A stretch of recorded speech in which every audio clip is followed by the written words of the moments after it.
Hello, and welcome to Only Lovers Book Club. We are three Latinx besties reading romance.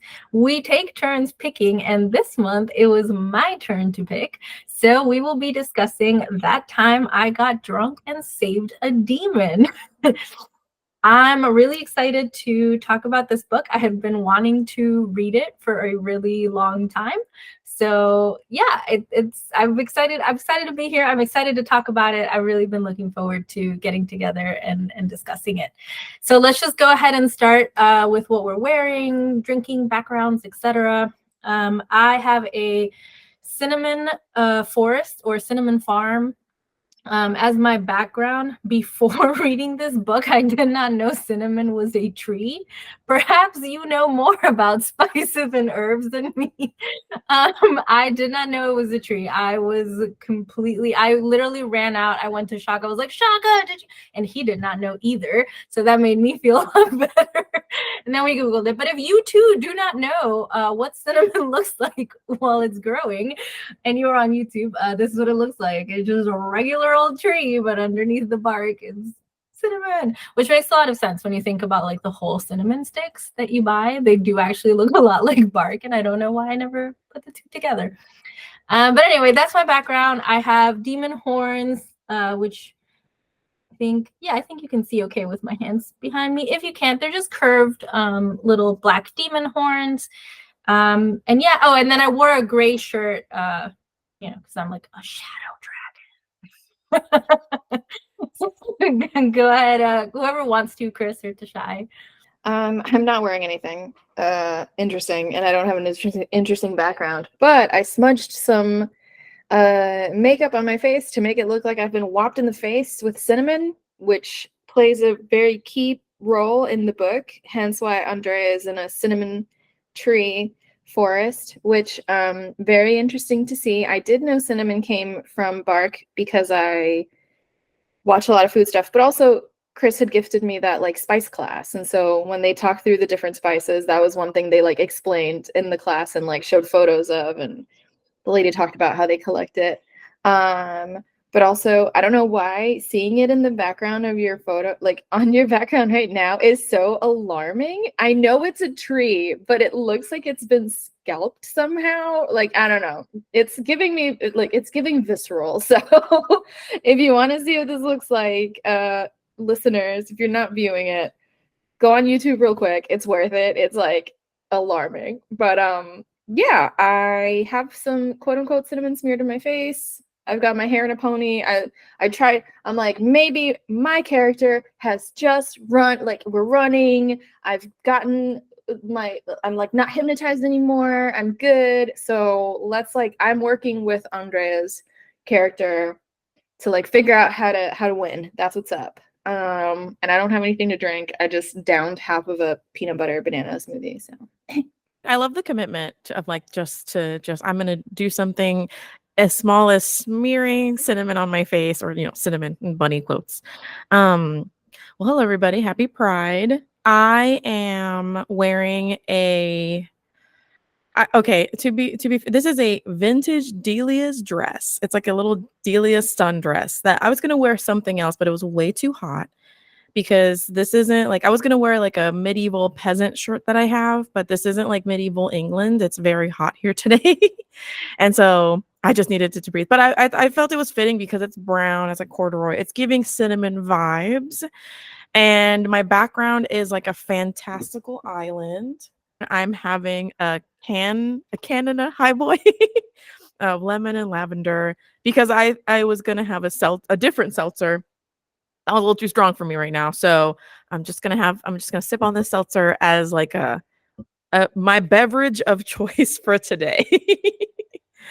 But yeah, that's me. Why don't you read us the back of the book? Tell us what it's about. Spice trader Cinnamon's quiet life is turned upside down when she ends up on a quest with a fiery demon in this irreverently quirky rom-com fantasy that is sweet, steamy, and funny as hell. All she wanted to do was live her life in peace. Maybe get a cat, expand the family spice farm. Really, anything that didn't involve going on an adventure where an orc might rip her face off. But they say the goddess has favorites, and if so, Sin is clearly not one of them. After Sin, in a wine-drunk super, saves the demon Fallon, he reveals that all he really wants is to kill an evil witch enslaving his people. And who can blame him? But now he's dragging Cinnamon along for the ride, whether she likes it or not. On the bright side, at least he keeps burning off his shirt.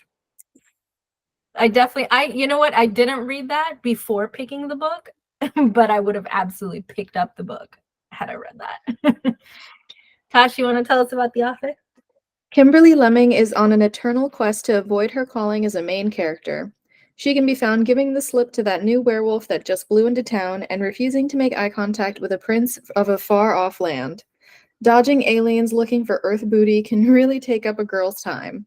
But when she's not running from fate, she can be found writing diverse fantasy novels, or just shoveling chocolate in her maw until she passes out on the couch. I just said that I didn't even read the back of the book before picking it. And I didn't. The reason I picked this book is because I kept seeing it all over Bookstagram back when it was self-published and had the different covers that were more like cartoony. I saw people talking about it a lot. And then I try not to pick, I know sometimes I do, but I try not to pick like a ton of indie romances for book club just because that means we can't get them at the library and, certain things are more complicated. And so I had those books and like the whole series on my radar. And then when I saw that she got like a traditional publishing deal for them and that they were going to be coming out with a traditional imprint, I said, yes, it is only lovers time. and literally just picked it up just because I saw people talking about it. I knew people said it was steamy. I was trying this year to pick more books that were like genre books, like fantasy and sci-fi and that kind of stuff. So yeah, that's really the only reason I picked it up. I had no idea what it was about. I went into it not knowing and was honestly very pleasantly surprised. Really enjoyed it. I think I told you both, this has been my favorite book that we've read with book club this year. So yeah, I really loved it. I want to know what you all thought about it, just like overall impressions. Viewers or listeners, this is about the time when we start to get a little bit more specific when we're talking about the book. So this is your spoiler alert. We're going to start talking about things we like, things we didn't like. So if you don't want to get any spoilers, go ahead and read the book and then come back and give us a watch or listen.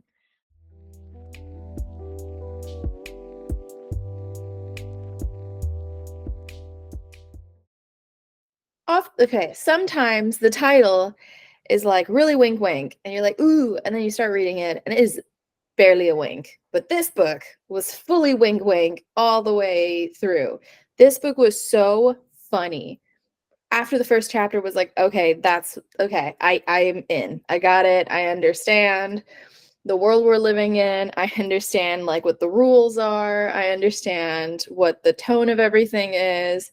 And I was like along for the ride. And keep in mind, I was reading this book while traveling. So had it been a different kind of book, I don't know that it would have been as easy for me to like keep up with reading it whilst abroad. But it was so funny that I was like, okay, I'm just gonna be like reading this before bed. Like it wasn't something I had to like force myself to make room for. It was like I was looking forward to getting a little chance to pick it up and keep reading it because it was really easy to pick up and put down. I thought the writing style was really funny. It was really quick. I didn't get bored at any point, really. I thought the length was strong. I didn't think that I was really missing anything just because the way that she like dove in and gave just enough context for stuff, but didn't like over explain rules or how things worked. I thought it was great. I thought it was like really funny. And I thought the chemistry was really fun and it was just like hot from the beginning. And she's like, I'm not gonna do it because he's like a fucking demon. And then it's like, no, I'm not gonna do it. It's like the sound of like, oh, I'm not gonna do it. I was just thinking about it. I'm not gonna do it. No. Oops, I did it. It was like that. It was that the entire time. So I thought that was really funny. And I thought there were some fun side characters that I'm interested to see what the second book will be about because I do think this will be one where I'll probably read the sequel. But yeah, all in all, super fun experience. I laughed aloud several times and then would interrupt Ivan to read stuff out loud to him that I thought was really funny. So it was a really funny household while we were reading this. I'm so glad you liked it. That makes me so happy.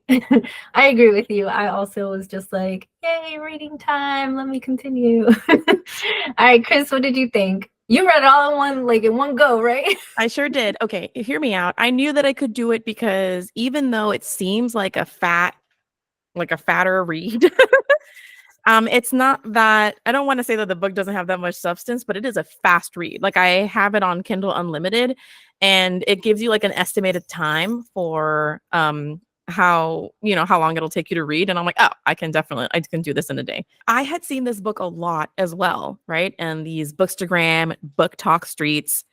I was really curious about it because it seemed like an indie hit, like self-published, and then it got like traditionally published, and I'm like, whoa, that would be a super cool dream. Like, I would love that to happen to me.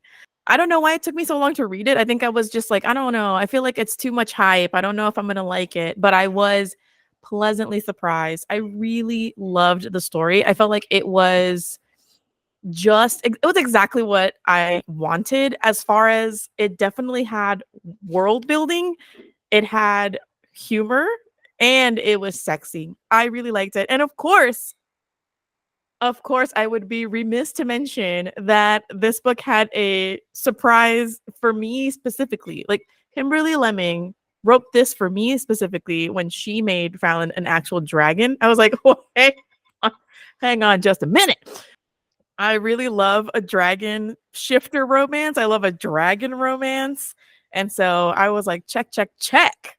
So I really liked it. I really enjoyed it. And it does feel like, I don't know, a happy medium and a really good, like, only lovers book. I felt like we're all going to like this.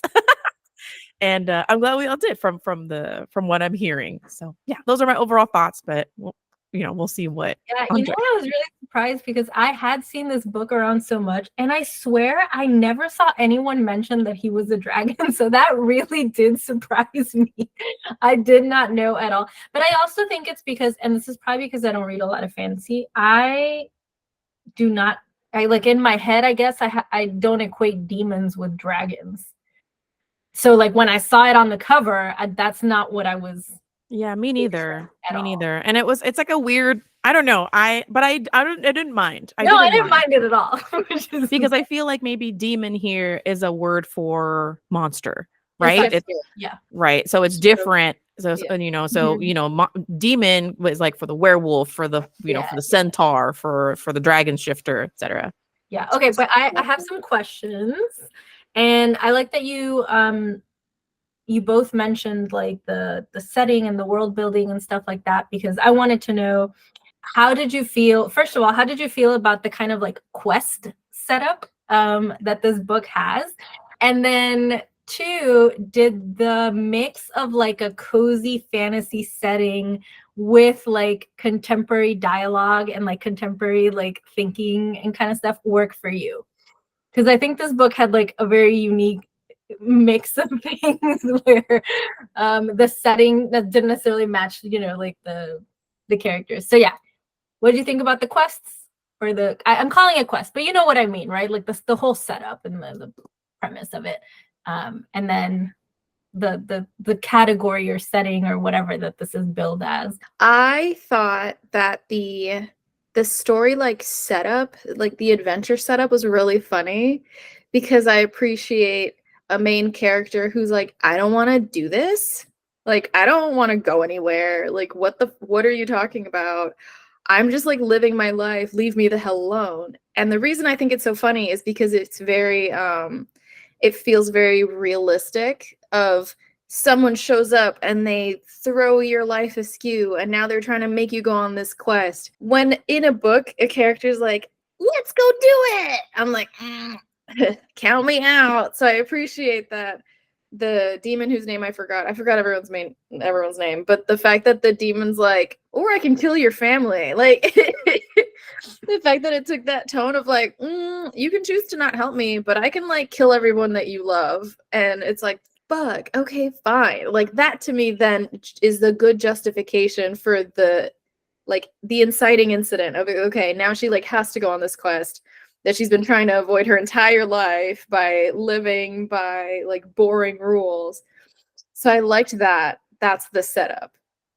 And I thought it was really funny when you would get little like modern language in there, because it felt, again, very true to how I would react to things, of her like the even the encounter she has with the guys from her town, where they're like, oh yeah, blah blah blah blah, and the it immediately goes into like the guy getting pelted in the stomach by like an apple that she had hidden in her skirt. Like there wasn't even a like a transitional thing. He's like talking shit and suddenly gets pelted with an apple, and she's like, what the fuck were you like?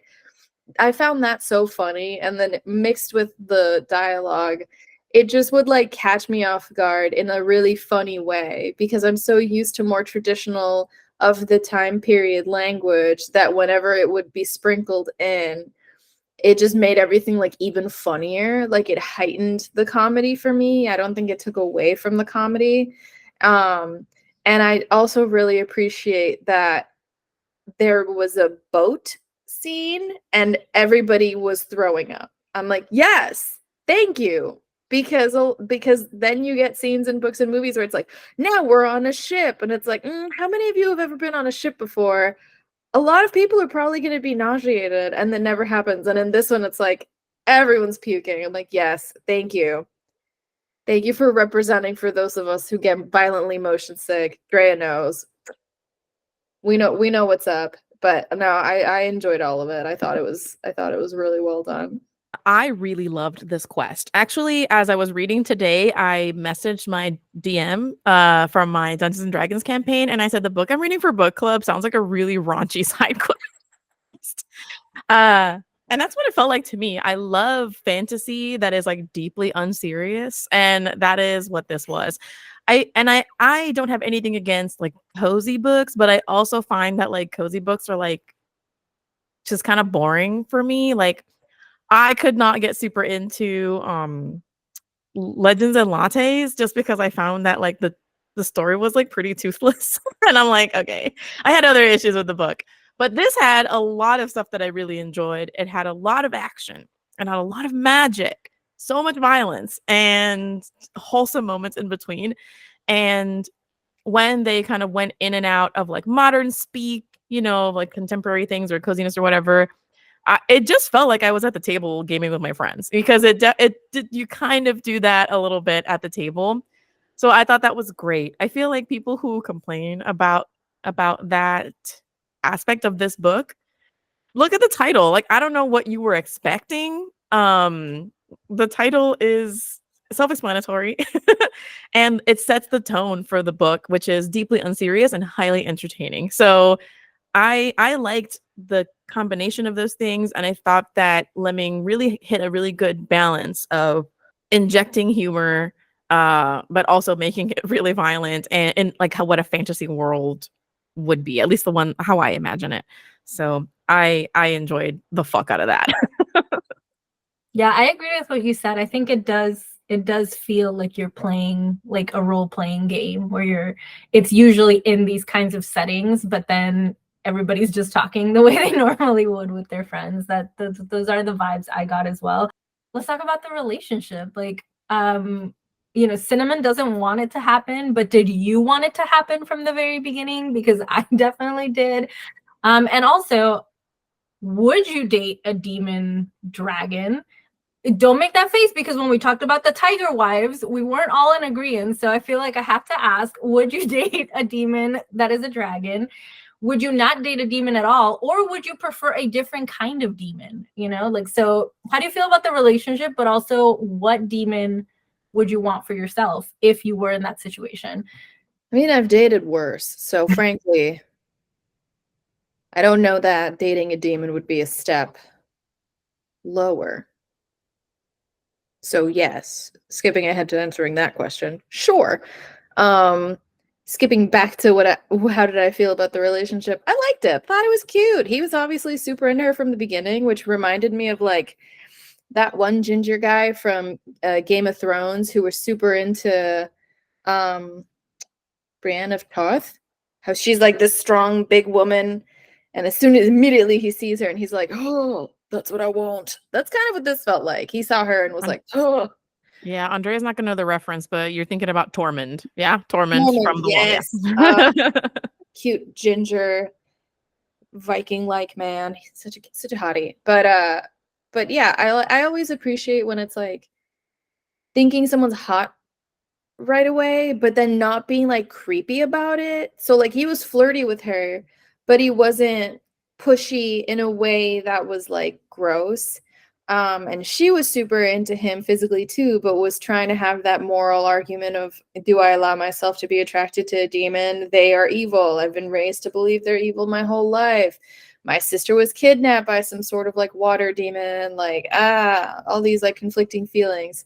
So I appreciated the like trickling in of the relation of like, ooh, we're like like it's pseudo enemies to lovers, like they're gonna hook up, but I thought that the like teasing of each other was like fun. I thought that was really fun too. I also love an action sequence where like people are fighting and are just like stark naked the whole time.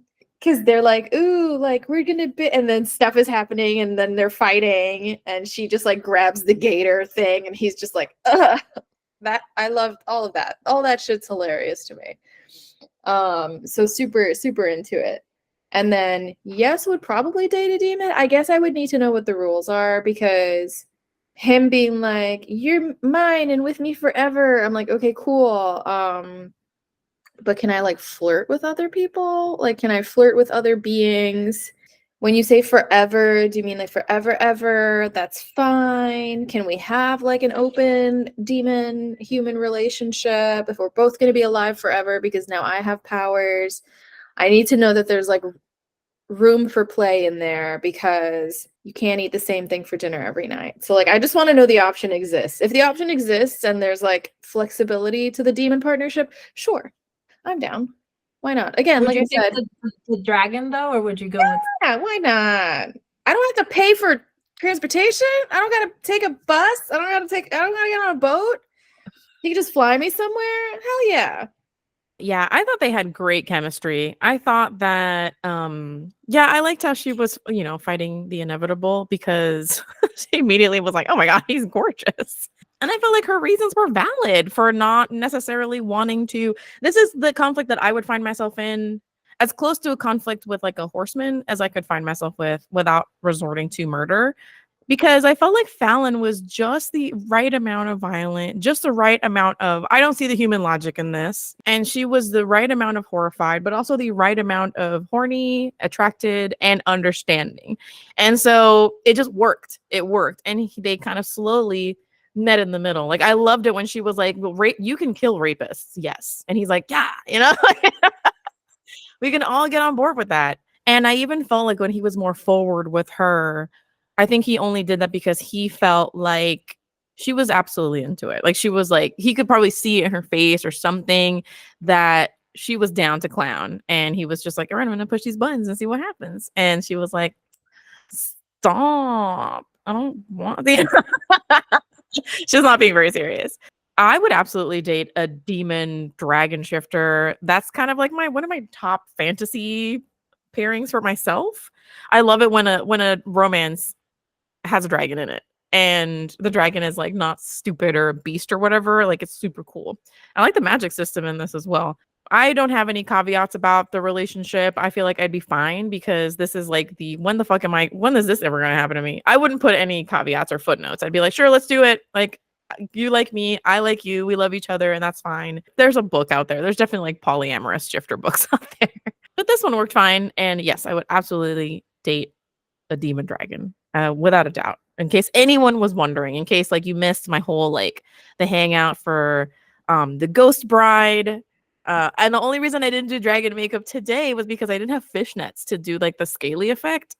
Christina and I both agree we would be in a polycule with a demon dragon. Yeah, I we knew talked about it. I knew that Chris was gonna say yes to the dragon. I'm surprised that you did, Tosh, only because I know I would be puking my guts out if I was riding a dragon anywhere. Like if I get nauseous on planes or boats, but okay, you think in this world you would not get sick. I think in this world, if I've inherited dragon powers, also, Oh, like okay. if part of mating with the dragon is now I have dragon powers, I have to assume there's Right. something in there that's gonna fix my motion sickness and fix my IBS. You're right. It's gotta be. I would normally say I would go for the centaur demon, but I also have to admit I was very intrigued by this like weird snake demon. A lot of people say that they like books where it's like, look at her and I'll kill you, but then they never like. I like it when they actually kill people for like looking at you. You know what I mean? So, this is the closest I've come to the Horsemen of the Apocalypse books since we read and discussed those this blessed 4 years in a row that we read Horseman book. This is the closest I've come, and I think that was part of my joy in reading the book, is realizing that Fallon would actually like snap someone's arm for like, you know, dissing the girl that he liked, and like not think twice about killing someone for like pushing her. I like that energy. I can see why it would be more tolerable for you, Chris, because he's not on a mission to destroy humanity. He's just, you know, so I get it. There's a spectrum, you know, and then He's the on horsemen are on the mission. far side of it. Yeah, he's on a mission for good. There is Yeah. like legitimate like slavery happening here, you know, like But he does also enjoy.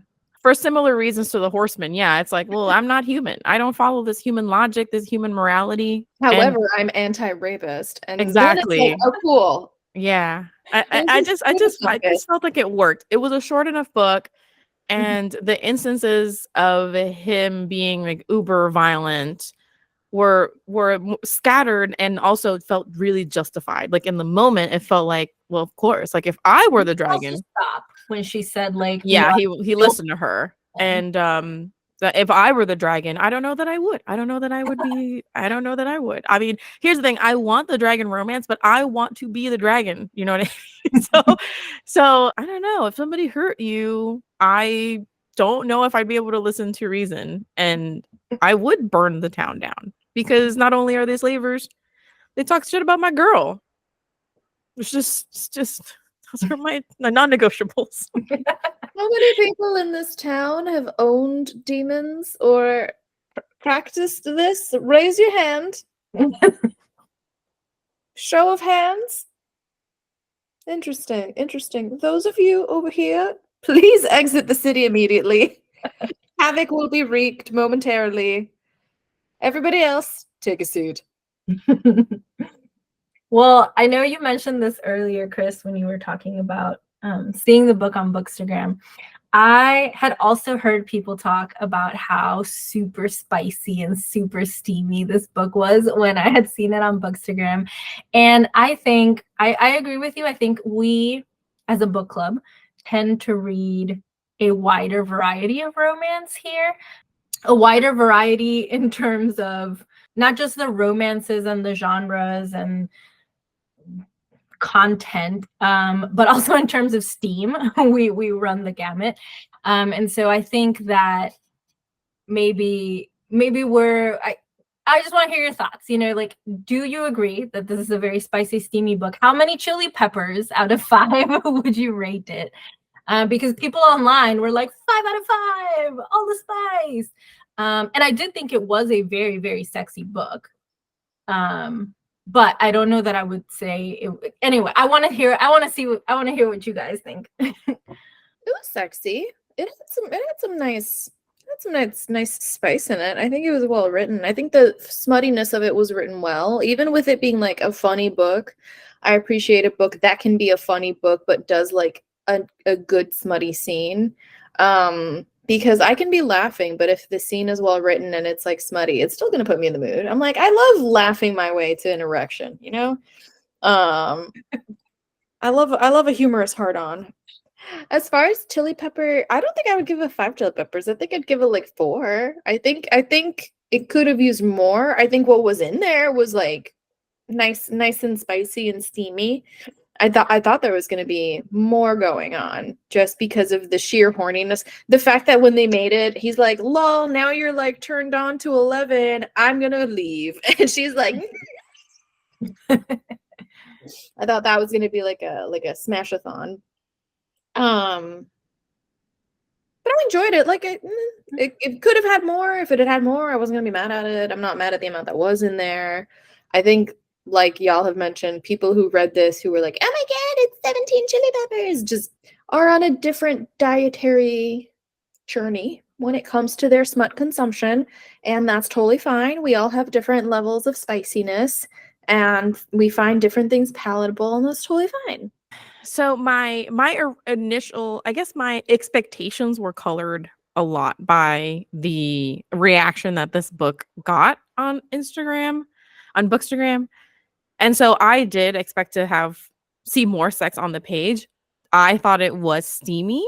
But I would not give it 5 chili peppers because for me, like, it was sexy and graphic and erotic, but it just wasn't. It's at the end of the book. You know what I mean? Like, I was like looking out for it because I was like, oh, okay, this is it. I feel like we had a really good amount of it. It's not that there wasn't any of it, but the way people were talking, I thought that there was going to be sex on the first And page. I remember when I was starting to read, like, I remember you specifically making a comment like, "Get ready, this is all smut." And then I started reading it, and I was like, no, not the case. Yeah, so there is some dirty talking for sure. Earlier on, there's like a lot of flirting. There is, some not quite. There's sex, but it's more. I guess you want maybe like foreplay or like just like pet play, and then there's sex. You know what I mean? And for me, it just is like kind of a little natural progression. And didn't seem to fill up, like, it wasn't even half of the book. When someone is saying this book is steamy, like, I'm expecting 100 of 200 pages to be just like fucking. And this was like 50, not even. I want to say like 25 pages were like actual smutty mixed smut. Like, when we got it, it was good and it was graphic. Like I said, it was very erotic and it was super well written. I really enjoyed the trope work of the scene right at the end. But it definitely, I guess I was just kind of like thrown off by the, everything that I'd heard on Bookstagram about it. I thought for me, this is the perfect amount of heat in a book for me. And I know that about myself, that I prefer like, fewer sex scenes. And this for me was like the perfect amount. But I went into it like you, Chris, like expecting a lot more just because of what people were saying. And I think it's because you have to understand like the only lovers spectrum of chili peppers, right? Because we have at the very bottom, we have the very first book we ever read together. And then at the other end, we have like that Alice in Wonderland book. I would say that this book is like squarely in the center of that. So I would give it 3 chili peppers. And I do agree that I think the steam was very well done. I think the author can write like really good sex scenes. But yeah, I think it's just like we're on a different pepper scale than, like the people who are rating it 5 chili peppers, they think they're using chili peppers, but really it's a bell pepper. And you know what I mean? This book is 5 bell peppers. I agree with that. We read 12, I mean, at minimum as a club, we read 12 romance books a year, and we often read more than that on our own. And that's more like we read more romance than what a lot of people read across all genres in one year.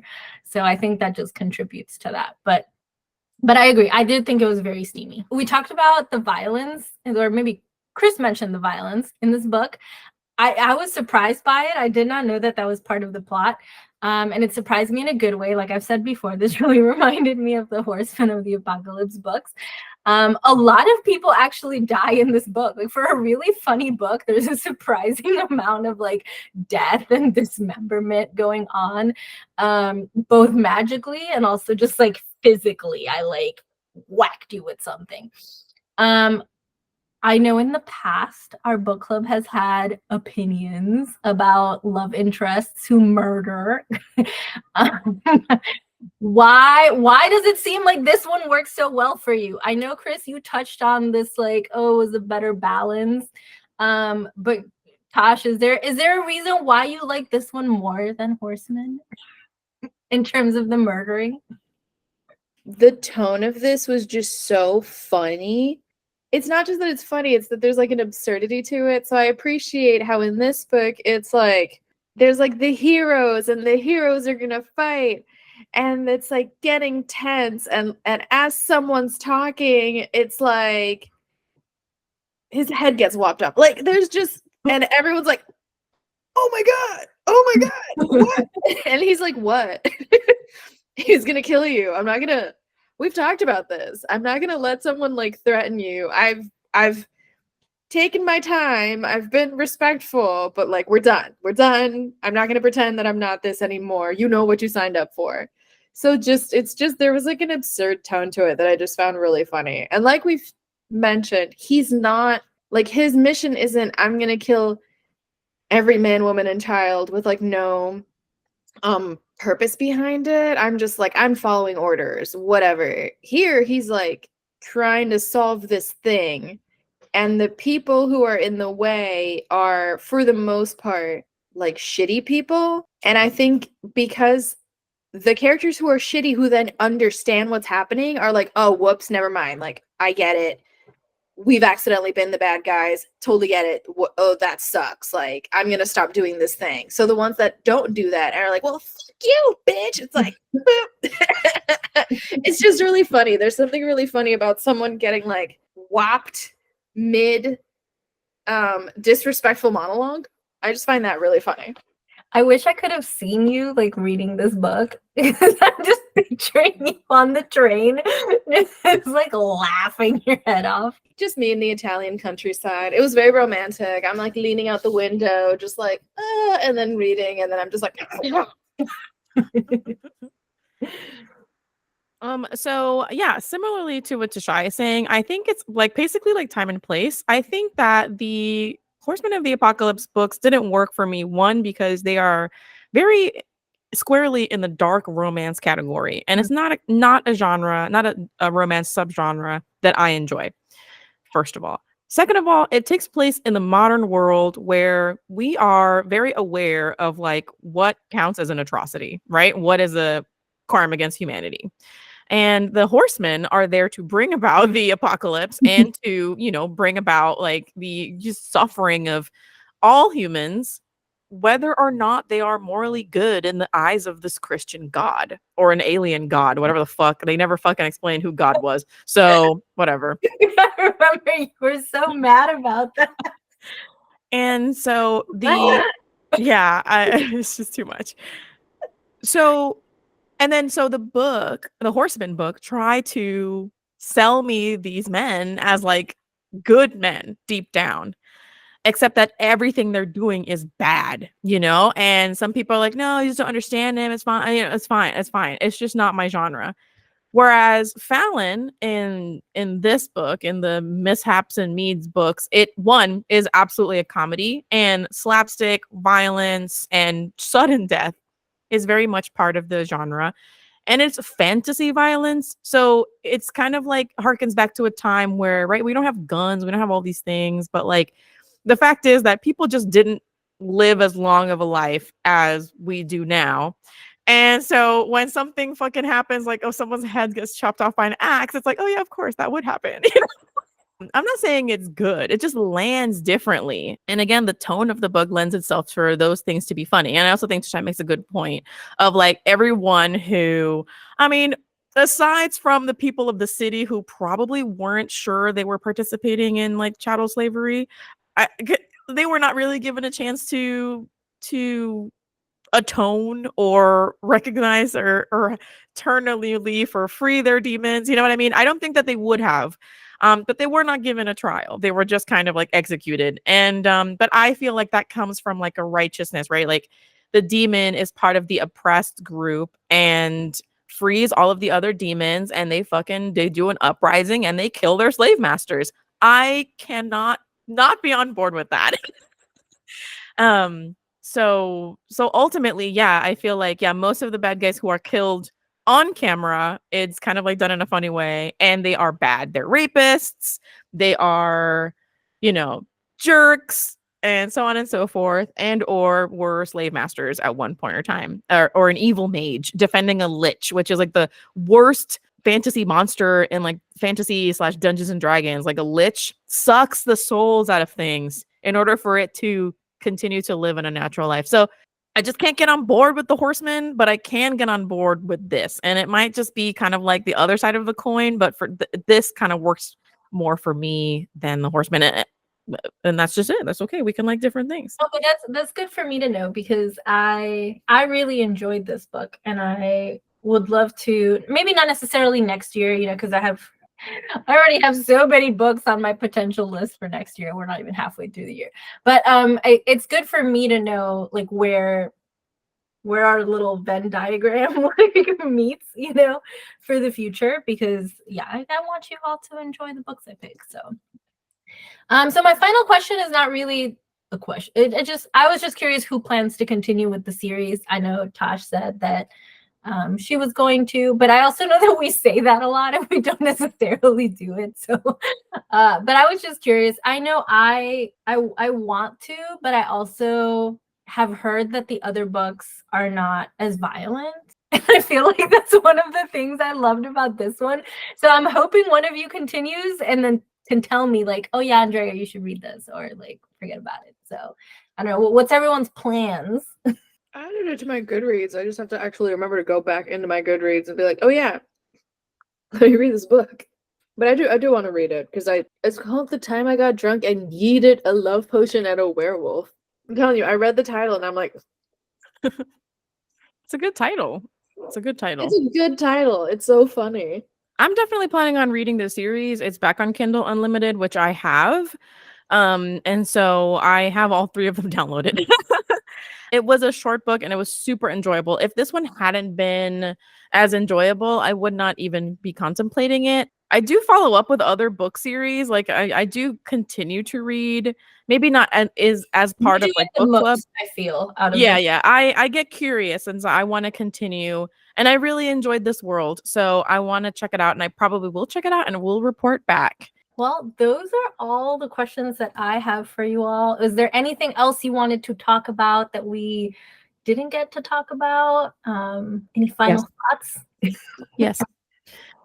So, okay, I love this book, but I do think that there was a huge missed opportunity with the spices and this being a spicy book. Like I was like low-key hoping that like spices would play more of a factor in like the demon arousal. Like if the cinnamon can calm them down, what would cardamom do?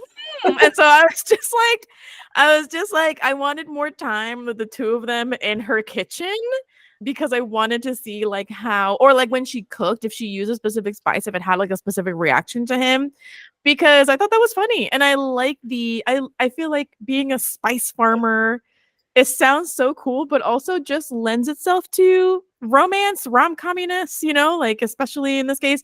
And so I was hoping that would happen, but like especially when she's like, oh, I'm gonna cook you some crawdads or whatever, or I'm gonna cook you this gator, and I just thought she was gonna use some like Cajun seasoning, and he'd be like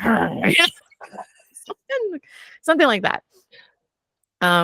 That's my only like, damn, I wish this had this, but that's extra though. Like I think this book is fine as it is. I just was kind of thinking, oh, there must be more to the spice than just the neutralizing. Right? They're different species. It might have a different effect. Some people react differently to cilantro. I don't know. Just something like that. That was an idea or a thought that I had. I like that they gave her a bestie who was very smart and like strong and down to fight. Because they're like, she's with the demon for so long, and then they bump into this lady at the restaurant, the inn, the bar. Yeah, bed and breakfast. The bed and breakfast. And they're like, they're actually slaves. And she's like, what? Yeah. She's like, oh my God.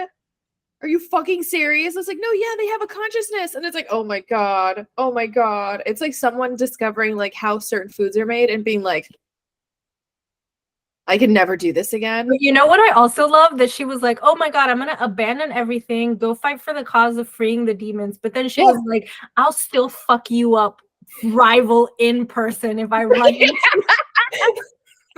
That cracked me up. She's like literally throwing Fucking her life Tyrese. away to do this, but she was like, "Oh, I'm not forgetting about you. Go eat him." Yeah, she was like, well, Don't if you happen to see him, please kill him with fire. And then the Yeah. dragon's like, I mean, sure. I mean, I saw the Well, inn, I took a shot. I didn't know if he was in there. I felt like, yeah, it was on the way. So I figured I'd blow it up. And if he was there, great. And if not, then there's always next time. And he got tail whipped into a shack or something. So again, this is funny. it's just slapsticky. It's just enough slapstick because I'm not a huge slapstick person. Like I much prefer when it is used as a exclamation point versus like a period to a sentence. Like I can't watch something that is mostly slapstick because I find it super hollow after a while. But with this, it was like there was a lot of really funny puns, and then you get something like, "Wait, what do you mean you tried to kill the other guy?" And the friend's like, "He had it coming, like he had it coming. You can't. I'm sorry. No, I'm not gonna stop. He's a piece of shit." Like I liked her. I like that they gave her this like friendship, and that immediately she was like, "Well, fuck this. I'm not going to keep running this business. I didn't realize that I was profiting off the like blood of people who were enslaved. Let's fucking go. Let's go. Let's do this." Sin, sorry, we need a captain. One of us has to be captain. There's too many men on this boat. They are all horned up. One of us needs to run the show. Like I appreciated if we got swept up in some sort of slapstick adventure involving demons and magic and stuff, I feel like this is how we would react to things, which is why it's so funny to me. Chris would immediately say yes. If you said I have to go do something with a dragon, Chris would be like, "What do you mean you even considered not doing this?" Like, yeah, and then I'd be like, "Oh, Drea, we're gonna go like liberate magical creatures. Are you down?" Yes, very much down. Yeah. But also, like, can I sit? Like, can I not fight? Like, I'll just be over here, be like the lookout. You can go do espionage. You can go work with the werewolf to sniff out the perimeters. Everybody counts in this war against oppression. Well, I'm glad that this was such a hit with everyone. I was truly not expecting it. Like, I just picked it because I saw everybody talking about it, and I was like, this looks like something light, And I was looking forward to reading it because I was like, oh, my life has been shit lately, and this is gonna be something fun to read. So it was a very nice surprise to have it be so much of a favorite and to have you all enjoy it just as much too. So, yay! I look forward to seeing it in the awards at the end of the year. Before we get into next month, what are we reading now? What is everybody reading currently? I just finished reading The Masterful Cat is Depressed Again, which is the manga that I bought when we were in Portland, and it was buried in my little... Look at this cat cooking. Look at this cooking cat. Yeah, I am kind of reading chaotically. I am mainly reading like my library books. So here we go. I picked up Against the Loveless World. I picked up a graphic memoir, Feeding Ghosts, because I think Andrea told me it's good, or it sounded good online. No, I have it from the library. Yeah. Because I had heard it was really good. I need to try it again. I want to say I tried reading it like a couple weeks ago, and I couldn't do it because it's very tiny. Like it's one of those graphic novels that's like packed, and it's really tiny, and there were maps, and I was like, I don't think this is not the kind of graphic novel I need in my life right now, but I have heard it's very, very good. Yeah, so I picked that up. I haven't started reading any of those. The ones that I have started reading, I saw the Read Caribbean initiative, and I've always wanted to read Unraveling by Karen Lord, so that's where I'm focusing my energy. And then I've also cracked Road to Ruin by Hannah Lee, and it's like motorcycle lesbians in the wasteland, and yeah, I'm really enjoying that. So I had agreed to blurb these several books before this all happened, and so I had written to the editor of this book, and I was like, because usually they just send you a PDF. And I was like, hey, like reading on the computer right now is like hard. Do you have like an EPUB? Because then I can like read it on my phone and I can make it, you know, really dim or whatever. And she was like, no, but I can print you out. And she's so nice. She literally like printed out the book for me and like bound it for me and then mailed it to me. I was like, this is so nice. But also like, I see how much my name means to you, huh? They're like, we want you to fucking blurb this book. So that's what I'm going to be reading this weekend, and then also a graphic novel that I just got from the library, which is very big, so I shouldn't have any issues with this one. Shaka got it for me.